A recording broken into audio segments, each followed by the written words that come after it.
Meu filho voltou da morte depois que orei a noite toda. Eu vi um milagre. Dizem que Deus ouve toda oração. Mas aquela noite, parecia que nem ele estava ali. Tudo começou com uma febre, simples assim, como qualquer outra. Lucas estava com 8 anos, saudável, esperto, risonho. Meu menino, meu único filho. Numa terça-feira à tarde, chegou da escola dizendo que estava com frio. Medimos a 37,8 graus, a nada grave. Dei banho, preparei um chá e deixei ele deitado no sofá, com um cobertor e o desenho que ele amava passando na TV. Mas eu não sabia que aquele seria o último desenho que ele assistiria vivo. Durante a madrugada, a febre subiu. Muito. Os olhos dele estavam fundos e o corpo molhado de suor. Levei para o pronto-socorro. Esperamos quase 2 horas. Deram antitérmico, hidrataram, mas ele piorava rápido demais. De repente, começou a convulsionar. Foi quando senti o mundo desabar. Fui afastada, enquanto médicos e enfermeiros se aglomeravam em volta dele. A última coisa que ouvi foi parada cardíaca, rápido, não sei quanto tempo passou. Quando o médico voltou, ele olhou para mim com olhos vazios. Infelizmente, não conseguimos reverter. Sinto muito. Seu filho faleceu às 3h07 da manhã. Ali, meu corpo parou. Minha alma saiu do peito. Fiquei estática, com as mãos pressionando o ventre, como se estivesse tentando segurar dentro de mim o que a vida arrancou à força. A senhora quer se despedir? Despedir? Como se despede do coração? Como se enterra a própria respiração? Entrei na salinha com ele, o corpo coberto até o peito, frio, com a boquinha entreaberta, como se estivesse tentando me chamar. Me ajoelhei ali mesmo, com o rosto no chão, e comecei a orar. Não uma oração bonita com palavras ensaiadas. Era um clamor, um choro, uma entrega. Deus, eu te imploro, me leva, mas não leva ele. Ele é minha vida. Ele é tudo que eu tenho e o não aceito. Eu não aceito. As enfermeiras tentaram me tirar de lá, mas eu agarrei o lençol. Fiquei ali a madrugada inteira, orando, chorando, suplicando. E foi então que eu vi uma luz, não forte, mas quente, como uma vela acesa no fundo de uma igreja escura. Ela surgiu no canto da sala, e eu ouvi: chama por ele. Não pare, ele ouve você. Era uma voz suave, feminina, como de uma mãe. E eu me levantei, com o rosto coberto de lágrimas, e encostei minha boca no ouvido do Lucas. Volta, meu amor. A mamãe está aqui, eu te amo. Volta pra mim. Segurei a mãozinha dele. Fria como gelo, continuei orando, sem parar. Volta, volta, volta. De repente, senti. A mão dele se mexeu. Foi um espasmo leve. Depois os dedos. Então, o peito. Subiu, gritei. Gritei tão alto que o hospital inteiro ouviu. Os médicos entraram correndo. Ele está com pulso, tem batimentos. Lucas voltou às 5h16 da manhã, mais de 2 horas depois de ser declarado morto. Eles chamarão de atividade residual, de erro, de fenômeno raro. Mas eu sei o que foi. Foi um milagre. Se você acredita que o amor de mãe pode atravessar a morte, se inscreva agora no canal, ative o sininho e prepare o coração para a próxima parte dessa história inacreditável. Eu pedi a Deus que meu filho voltasse. Ele voltou, mas algo veio com ele. O corredor do hospital parecia um túnel. Médicos corriam, gritos ecoavam, máquinas apitavam, mas eu só conseguia olhar para o rosto dele. O rosto do meu filho, minutos antes, sem cor, sem vida. Agora, ele respirava. Tinha movimento, e um pequeno som escapava da garganta dele, como se o mundo inteiro estivesse pesado demais para voltar a carregar Lucas. Eu só chorai. A mamãe está aqui, meu amor.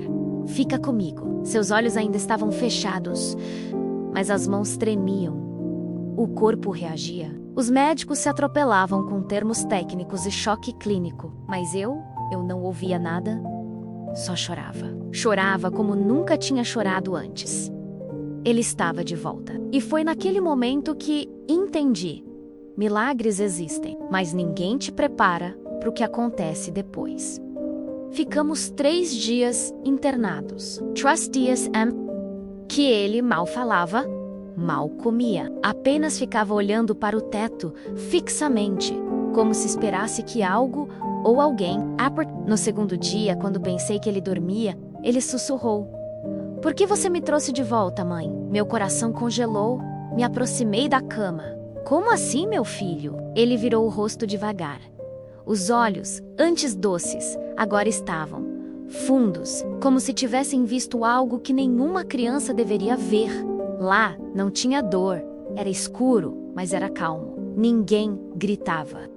Ninguém chorava. Eu flutuava, mas eu ouvi você me chamar. Volca-me Puxo, eu senti sua mão. E uma voz. Que voz, filho? Uma voz que disse: "Ela te ama mais que o tempo, mais que a vida, mais que o fim." Eu chorei ali mesmo, do lado da cama dele, porque eu sabia que aquela voz era de Deus, ou de um anjo, ou, talvez, da própria fé encarnada. Na alta médica, disseram que ele precisava de repouso, mas eu não conseguia relaxar. Lucas estava diferente. Ele não era mais o mesmo menino que tinha saído correndo da escola pedindo pastel de queijo. Havia um silêncio nele. Um silêncio pesado, cheio de segredos. Em casa, ele desenhava árvores sem folhas, pessoas com os olhos fechados, mãos estendidas e sombras, muitas sombras. Eu perguntava o que era. Ele respondia: "São os que não voltaram." Numa madrugada, acordei com ele sentado no chão do quarto, sozinho, com uma vela acesa no meio das mãos. "Lucas, o que você está fazendo?" Ele virou devagar, com uma expressão triste. "Tô rezando por uma menina. Ela estava comigo lá, mas a mãe dela não chamou por ela." Eu me ajoelhei perto dele, tentando não tremer. "Como você sabe disso?" "Porque ela me segurou quando eu estava indo embora. Pediu para eu voltar e contar para minha mãe que outras crianças ainda estão lá, presas. Aquilo ficou martelando na minha cabeça. Presas? Onde? O que ele viu? Quam LV. Na manhã seguinte, ele disse outra coisa que me gelou. "Mãe, a senhora achou que rezou sozinha, né?" Assenti, meio sem entender. "Mas não, tinha gente com você. Gente que você nem viu. Uma senhora de branco, um homem com asas grandes e alguém que chorava atrás de você, como se fosse você mesmo." Eu desabei. Porque eu senti isso. Naquela noite, eu senti uma presença. Mais de uma, como se o céu inteiro estivesse ajoelhado comigo. E ali, eu percebi que o milagre não foi só a volta dele. Foi o que ele trouxe de volta. Lucas virou um mensageiro. Sem perceber, ele começou a dizer coisas que ninguém tinha contado para ele. Coisas sobre minha infância, sobre a dor que eu escondia, sobre segredos que nem meu marido sabia. Ele olhou para mim e disse: "A senhora já perdeu um bebê, né?" Meu coração quase parou. "Como?" "Ele está com os outros, mas ele ficou feliz quando viu que você não desistiu de mim." Eu não aguentei. Tive que sair do quarto. Eu tinha tido um aborto espontâneo anos antes do Lucas nascer. Nunca contei. Nunca falei, nunca consegui, mas ele sabia. Ele sabia. Na noite, eu sonhei com meu filho pequeno. Ele corria num campo aberto, sorria, mas atrás dele vinham outras crianças, mãos dadas e lá no fundo. Uma menina parou, me olhou e sorriu, com um olhar que dizia: "Obrigada por não desistir do seu filho. Um dia, alguém vai fazer o mesmo por mim." Tem lugares onde a dor não chega. E tem lugares onde só o amor pode alcançar. Desde que Lucas voltou, eu sabia que ele não tinha voltado sozinho. A primeira coisa que eu aprendi foi que o milagre não termina quando a vida é devolvida. Ele apenas começa ali. E o que viria depois? Eu jamais poderia imaginar. Na terceira noite depois da alta, Lucas acordou no meio da madrugada. Sentei ao lado dele, como vinha fazendo desde o hospital. Ele olhou para o teto, como se ouvisse alguma coisa, e disse: "Mãe, eu preciso te contar o que aconteceu quando eu fui embora. Você aguenta escutar?" Eu segurei a mão dele. Meu coração já batia descompassado. "Fala, filho." "Tô aqui." Ele respirou fundo. Primeiro, eu senti frio. Muito frio. E depois, silêncio. Não tinha mais meu corpo. Eu estava leve, mas não feliz. Eu ouvi vozes. Muitas, algumas choravam. Outras gritavam. E outras apenas chamavam nomes que ninguém respondia. Aí, eu vi uma escada. Não era de madeira, nem de pedra. Era feita de luz. Cada degrau piscava como se tivesse vida. Tentei subir, mas algo me puxava para trás. Foi quando eu vi os outros. Crianças, meninos e meninas como eu. Alguns estavam tristes. Outros pareciam perdidos. Um deles disse que não conseguia ouvir mais a mãe, que ela parou de rezar. E ele não sabia o caminho de volta. Eu chorei em silêncio. E você? Conseguiu ouvir a minha voz? Sim. A sua voz foi a única que brilhou. Era como um cordão. Teve um momento em que a mulher com véu preto tentou me segurar. Ela me disse que era tarde demais, que você não tinha mais fé. Mas então, uma luz apareceu.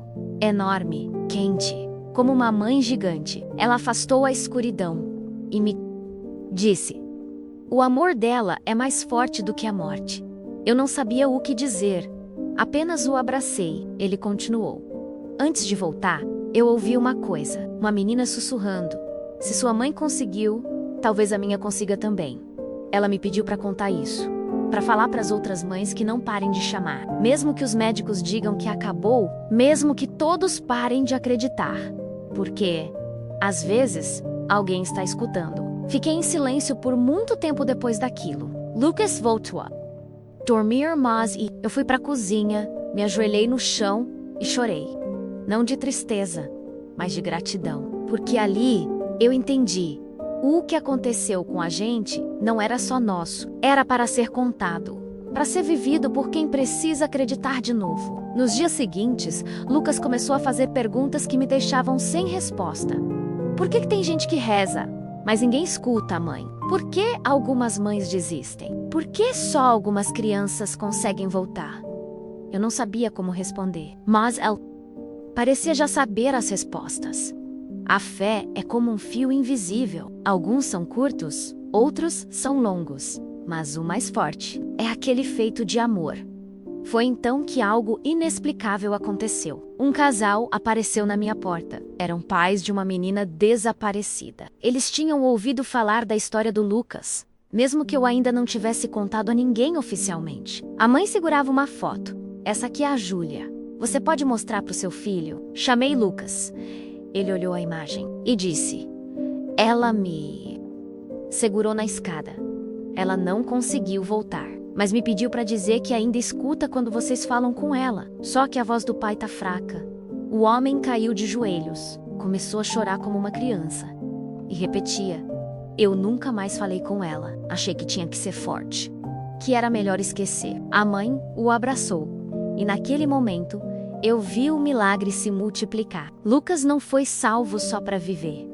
Ele foi salvo para despertar. Naquela noite, escrevi tudo, página por página, e prometi a mim mesma: vou contar essa história para o mundo inteiro, sei for preciso.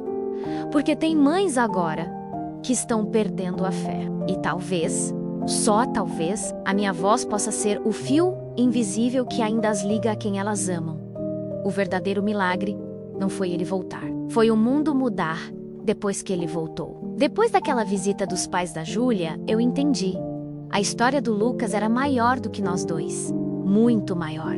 Ele não voltou apenas por mim. Ele voltou porque havia algo que precisava ser feito. Algo que só poderia ser feito por alguém que passou pelo outro lado. E voltou. Na manhã seguinte, Lucas acordou e me disse uma coisa que não saiu mais da minha cabeça.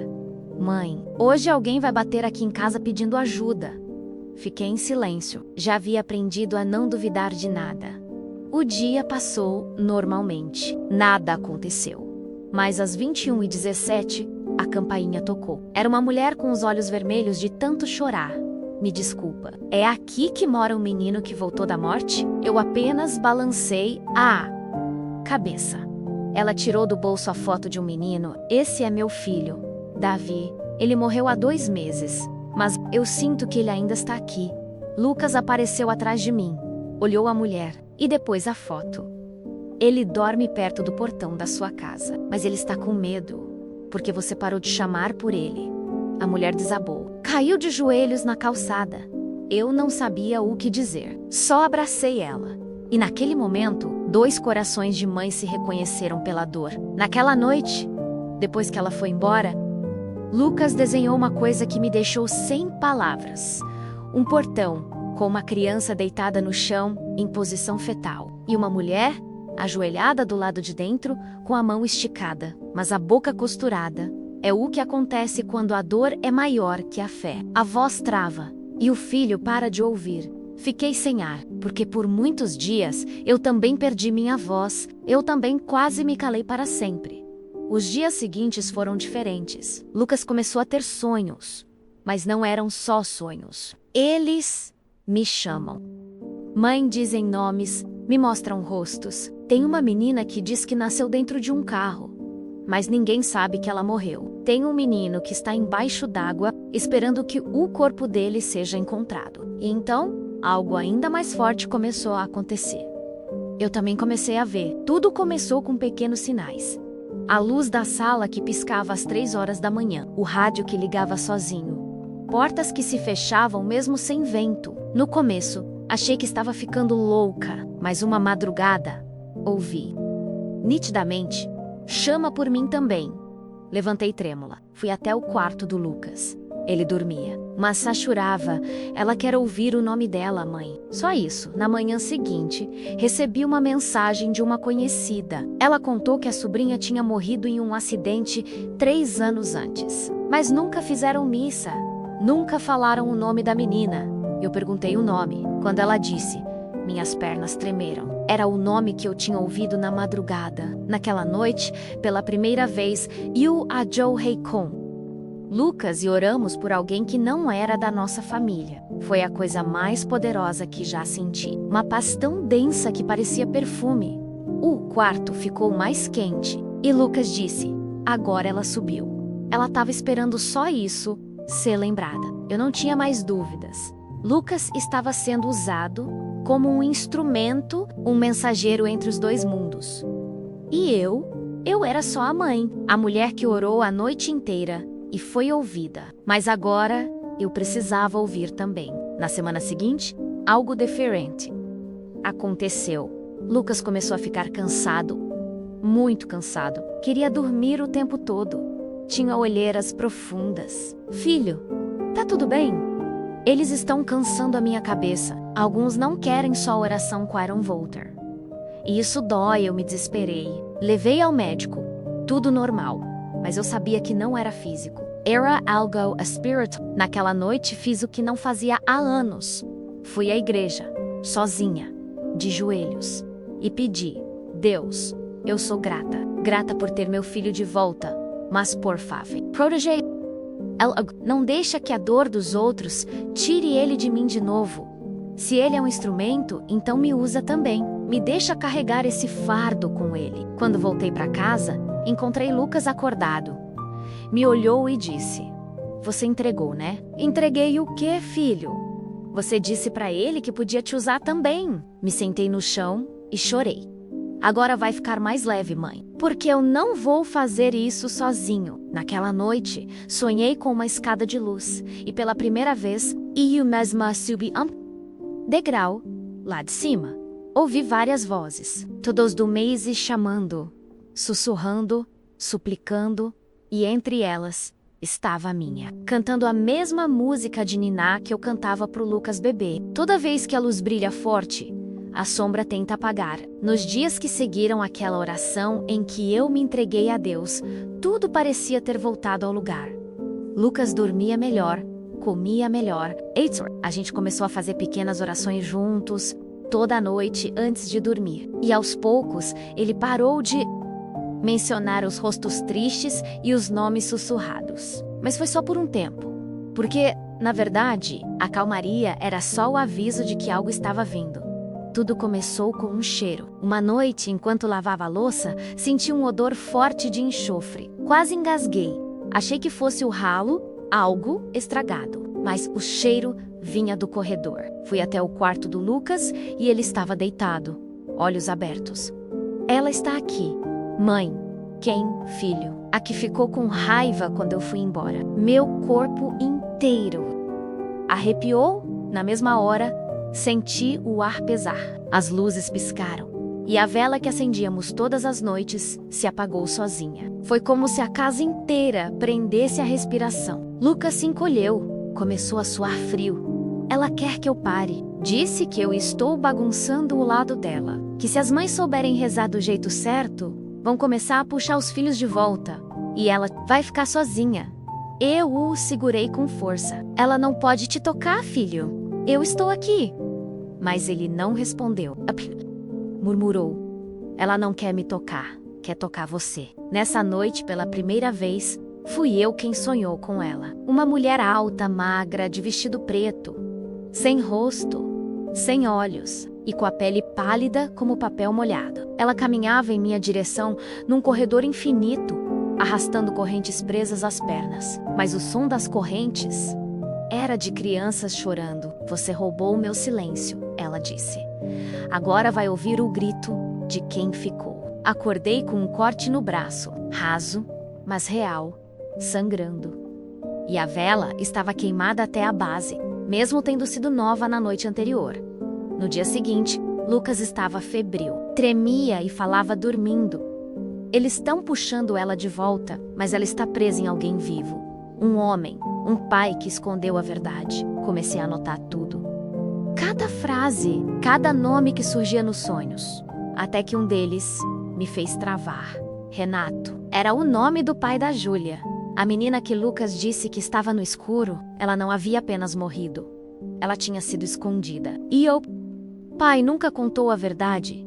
Fui atrás. Falei com a mãe da menina. Mostrei os desenhos do Lucas. Contei tudo. No começo, ela achou que eu estava louca. Mas quando Lucas a viu, disse: ela ainda escuta você quando você canta para lavar roupa. Mas agora ela tá embaixo da casa. E tá com medo. A mulher caiu no chão. Começou a gritar. Ele enterrou ela no quintal. Meu Deus, ele matou a nossa filha. 2 dias depois, a polícia foi até lá e encontraram um corpo pequeno, escondido embaixo do piso da lavanderia. Lucas passou mal naquele dia. Suou frio, vomitou. Ela subiu, mas a outra ficou com mais raiva. Agora ela sabe que eu estou ajudando a soltar quem ela mantinha preso. Ela disse que vai me calar. Fiquei desesperada. Não sabia mais se estava lidando com almas perdidas ou com algo muito maior, algo maligno. Voltei à igreja, mas dessa vez não fui sozinha. Levei Lucas, pela primeira vez desde o milagre. E foi ali, na metade da missa, que ele gritou, alto, assustando todos. Ela Todd, na porta da igreja, mas não pode entrar. Tá gritando, tá chorando. O padre correu até nós, oraram por ele. E algo que o padre disse nunca mais saiu da minha cabeça. Crianças que voltam do Vale da Sombra são vistas como brechas, portas, e precisam ser blindadas com fé todos os dias. Apertidone todos os dias. Antes de qualquer coisa, eu blindava o Lucas com oração. Acordava mais cedo, ajoelhava ao lado da cama e pedia que o anjo que me ouviu naquela madrugada continue guardando ele agora. Mas mesmo com as orações, a presença daquela mulher não desapareceu. Às vezes, ouvíamos passos no telhado, gavetas que se abriam sozinhas, portas trancadas que se destrancavam no meio da noite. Lucas, agora, acordava dizendo frases como: hoje não fui eu quem sonhou, foi ela. Ela entrou no sonho de uma menina do colégio. Disse que se ela não parar de rezar pelo irmão, vai levá-lo também. O que era um milagre. Agora parecia guerra. Mas mesmo assim, mesmo com medo, e eu nunca de acreditar, porque fé é continuar mesmo tremendo, é gritar no escuro mesmo achando que ninguém responde, é manter a vela acesa, mesmo quando o vento entra pelas frestas. Os dias seguintes à descoberta do corpo da menina trouxeram um silêncio ainda mais pesado para dentro de casa. Lucas estava mais introspectivo, falava pouco, desenhava menos. Mas havia algo em seu olhar, como se ele carregasse o peso de muitos nomes. Filho, tá tudo bem? Perguntei certa noite, sentando ao lado dele na cama. Ele assentiu lentamente, sem olhar nos meus olhos. Só estou tentando guardar os nomes. Eles são muitos, e eu não posso esquecer. Que nomes, meu amor? Os nomes que ninguém quer dizer em voz alta. Fiquei em silêncio, porque eu sabia exatamente do que ele estava falando. Naquela madrugada, ele teve febre de novo. Baixa, mas persistente. Enquanto trocava a toalha úmida na testa dele, Lucas abriu os olhos e disse, quase sussurrando: "Tenho uma escola, um lugar onde as vozes ficam presas. Preciso ir lá." "Ir lá como, filho?" "Vou catar don't. Não pode ser. Não é com o corpo, é com o sonho." Na noite seguinte, ele dormiu cedo e eu fiquei ao lado, segurando sua mão. Às 3 horas da manhã, ele começou a murmurar. Sala 4, corredor azul. "Tem uma menina que chora sentada na última carteira, como ela se chama?" Perguntei, mesmo sabendo que ele não responderia acordado. Mas ele respondeu, "Clara." Meu coração parou por um segundo. Clara era o nome da filha de uma professora que eu conhecia. A menina havia morrido atropelada a caminho da escola há quase 1 ano. Ninguém falava sobre isso. Era como se ela nunca tivesse existido. No dia seguinte, procurei a professora. Demorei horas para ter coragem de tocar no assunto. Quando mostrei o desenho que Lucas fez, menos uma carteira vazia com o nome Clara escrito nela, menos a mulher desabou. Meu Deus, ninguém nunca mais falou dela. Nem eu. Achei que era melhor assim. Mas eu a ouvia chorar no corredor da escola. Achei que era coisa da minha cabeça. Ela chorou por longos minutos. Eu abracei ela, talvez ela só queira que alguém lembre, professora. Só isso. Naquela noite, Lucas dormiu tranquilo, sem murmúrios, sem febre. E a vela permaneceu acesa até o amanhecer. Mas a calmaria durou pouco. Na terceira noite, acordei com um cheiro diferente. Não era mais o enxofre. Era algo doce, como perfume antigo. E então, ouvi passos. Mas não era no chão. Era no teto. Lucas gritou do quarto. "Mãe! Ela voltou! Corri! Coração!" Acelerado. A de preto? Não. A outra, a que chora debaixo da cama. Fiquei paralisada. "O que ela quer, filho?" Ele me olhou com olhos vazios, fundos. "Ela quer que você lembre o nome dela." "Eu não sei, meu amor." "Sabe sim, mãe." Só tem medo de dizer. Meu sangue gelou. Porque no fundo, eu sabia. Anos atrás, antes do Lucas nascer, eu tinha sido babá de uma menininha chamada Alice. Ela morreu engasgada enquanto eu estava na cozinha. Nunca me perdoei por isso. Nunca contei a ninguém. Nem eu meu marido. Fui embora no dia seguinte do enterro. Nunca mais falei sobre isso. Nunca mais disse o nome dela. Mas Lucas sabia. "Ela quer saber se você ainda tem medo de dizer Alice." Comecei a chorar. Me ajoelhei ali mesmo, ao lado da cama dele. "Alice, me perdoa. Eu te deixei. Eu falhei. Mas eu nunca esqueci você." Lucas sorriu levemente. "Ela também nunca te esqueceu, mãe." E pela primeira vez em anos, eu dormi sem peso no peito. Mas o que aconteceu nos dias seguintes? Eu não estava pronta para enfrentar. Depois que eu disse o nome Alice em voz alta, foi como abrir uma porta que estava trancada há anos. Naquela noite, sonhei com ela. Corria por um campo escuro, não com medo, mas procurando alguém. E quando me viu, sorriu. Mas atrás dela estavam outras, crianças de mãos dadas, olhando para mim com olhos de perguntas não respondidas. Acordei chorando. E Lucas, já sentado na cama, falou antes mesmo de eu dizer qualquer coisa: "Você viu elas, né?" Assenti com a cabeça. "Elas querem que você conte por elas, mãe. Porque tem mães que ainda não sabem que podem chamar." "Chamar como, filho?" "Com o nome. Com amor. Com coragem. Mesmo que doa." Naquela manhã, ele pegou lápis de cor e começou a desenhar com uma pressa que eu nunca tinha visto. "Preciso lembrar todos." Todos quem? Os que não voltaram. Era como se ele estivesse fazendo um mapa. Cada desenho era uma criança. Algumas sorriam, outras choravam. E no canto inferior ele escreveu: "Os escondidos." Arrepiei inteira. "Quam? São esses? Lucas. Ele ficou em silêncio por um momento e depois disse: são os que foram esquecidos de propósito. Como assim? Crianças que não morreram por acidente? Mãe, mas que foram apagadas. Senti o estômago virar. Apagadas por quem, Lucas? Ele olhou para mim com uma seriedade que não combinava com seus 8 anos. Por quem deveria protegê-las? Aquilo me destruiu. Comecei a pesquisar casos antigos, sumiços sem explicações, famílias que mudaram de cidade repentinamente, crianças que sumiram e ninguém nunca mais falou. E cada vez que mostrava uma foto para o Lucas, ele dizia: esse já foi lembrado, essa ainda chora, esse perdoou, essa quer ser ouvida. E então chegou o nome que virou tudo de cabeça para baixo.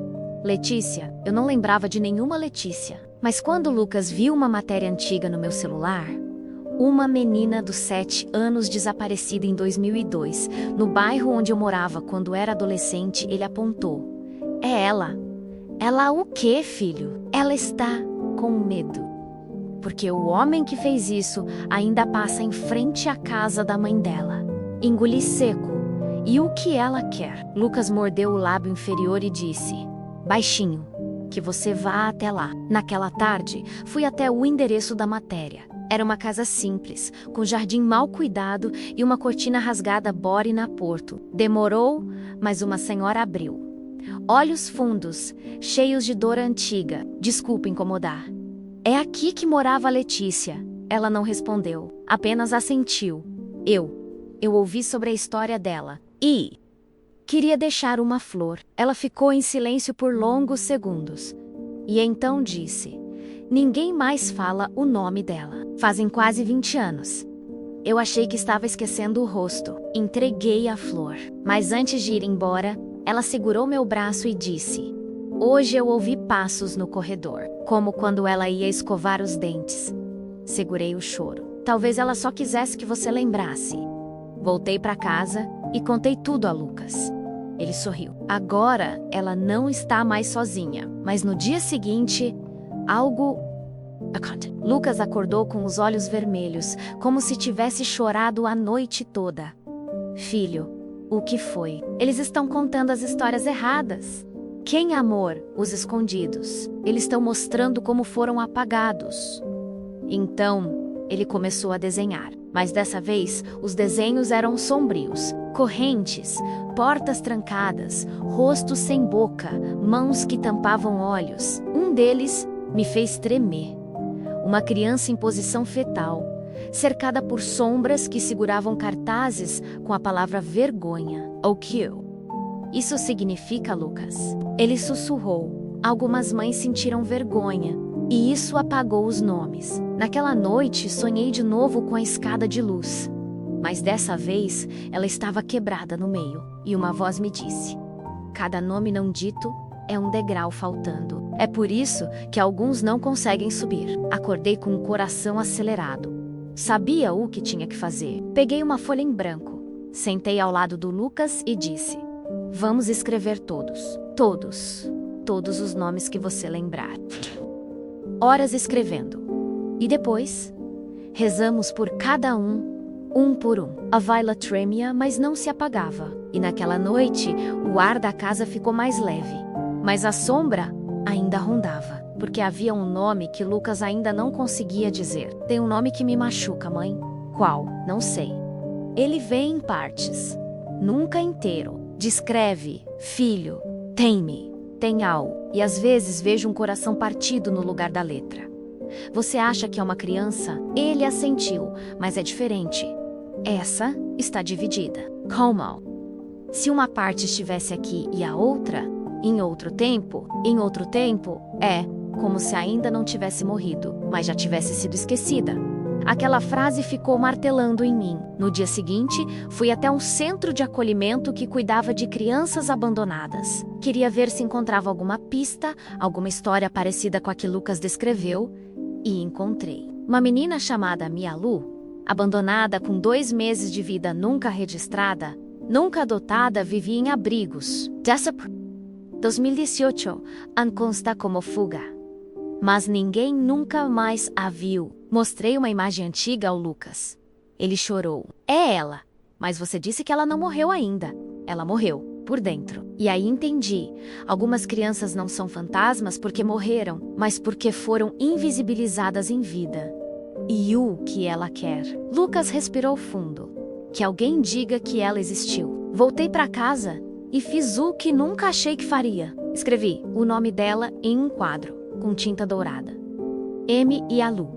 Você existiu. Volcafor.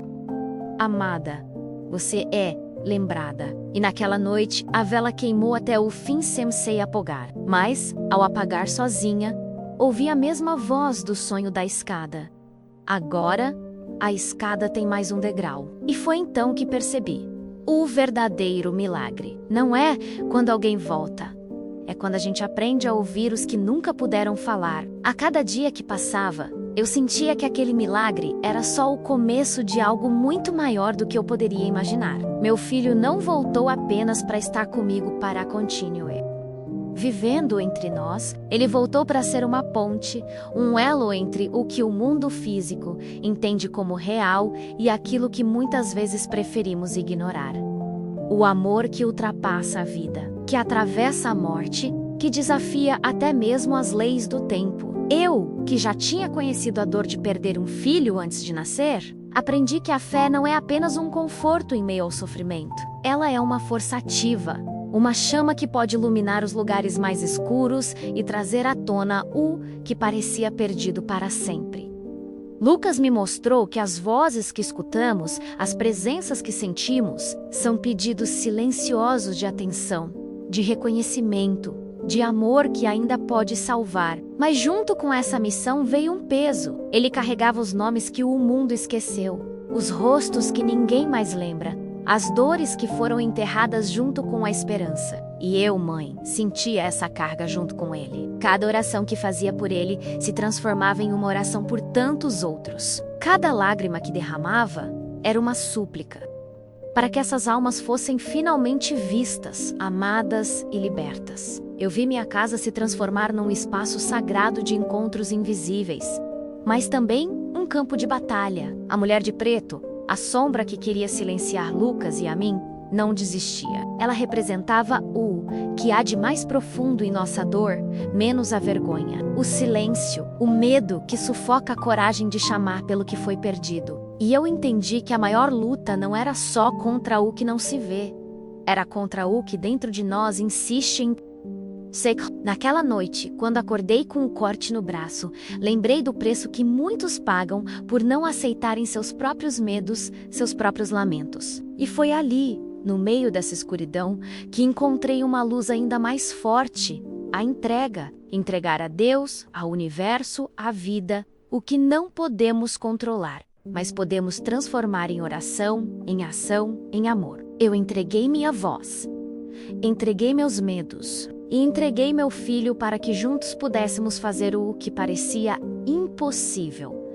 Dar nome ao que foi apagado, esperança ao que estava perdido. Foi assim que a casa que antes se enchia de silêncio e sombras, começou a ser iluminada por velas, orações, lembranças e histórias. Histórias que choramos, histórias que celebramos, histórias que precisavam ser contadas. Cada nome escrito, cada rosto desenhado por Lucas, era um passo nessa escada de luz que eu, pela primeira vez, pude subir ao seu lado. Eu vi meu filho se transformar, de menino que voltou da morte, para um mensageiro de esperança. E eu, que pensava que minha missão era só proteger, descobri que era também aprender a ouvir as vozes que não param de chamar. E não importa o quanto o mundo diga que tudo acabou, o amor não conhece limites.